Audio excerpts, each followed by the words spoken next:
You've seen this headline a million times, right? It promises to unlock some huge secret, to reveal something hidden about the way we connect today. But today, we're not going to take the bait. Nope. Instead, we're going to flip the script and actually deconstruct the bait itself. The dark truth of modern relationships. Okay, let's just start with those first three words, the dark truth. Before we even touch on relationships, just let that sink in. I mean, what does that phrase alone make you feel? It's got this weight to it, right? A little bit of dread, but you're also kind of hooked. You want to know what it is. And that's because it's making a huge promise. It's whispering in your ear, hey, everything you think you know, it's wrong. I have the real secret. It suggests there's a single, simple answer to a really, really complicated part of being human. So that's exactly what we're going to dig into. We are not here to invent some new dark truth for you. We're going to pull back the curtain and figure out why that promise is so powerful, and maybe what it says about us that we're so drawn to these kinds of stories. So yeah, in a bit of a meta twist, our source material for this whole explainer is the title itself. Think of it like this. We're all putting on our media literacy hats. We're going to get critical about the narratives we're fed, especially when it's about something as personal as how we connect with each other. All right, first things first, let's really break down that first part of the phrase, the dark truth. This thing is like a perfect one-two punch, linguistically speaking. It's designed to hit hard. So check this out. It all starts with that tiny little word, the. It's not just a truth, as in one of many possibilities. Nope, it's the truth, the one, the only, the definitive answer. And that's so compelling, right? Because it promises to just end the debate. No more confusion. Okay, so you've got the truth. Now you sprinkle in the word dark, and boom. Instantly, the whole thing is framed as something negative, something pessimistic, maybe even a little dangerous. It's basically a shortcut straight to our anxieties, hinting that the secret is probably not something you're gonna like. So you take the certainty of the and the negativity of dark, and what do you get? You get this incredibly powerful cocktail. The promise of one single, simple, secret explanation is almost impossible for our brains to resist. We love simple patterns and clear answers, and this whole setup just serves it up on a silver platter. And you know, this really highlights a huge conflict.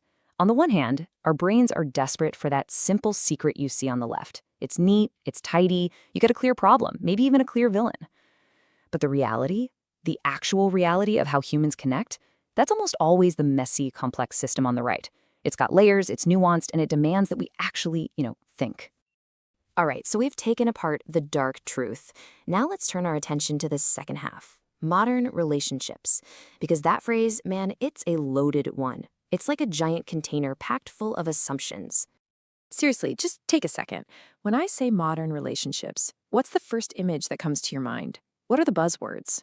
Because I'm willing to bet that for a lot of us, the stuff that comes up, it's not exactly sunshine and rainbows.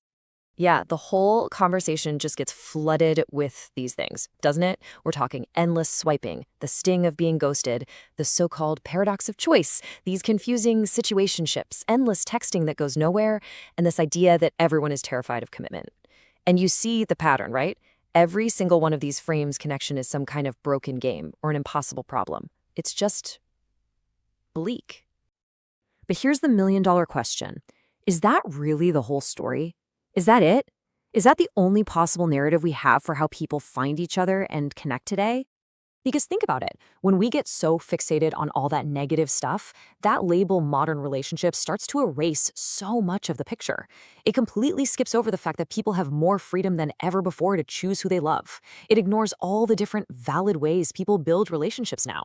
And it totally forgets about a huge drop in social stigma that used to box people in.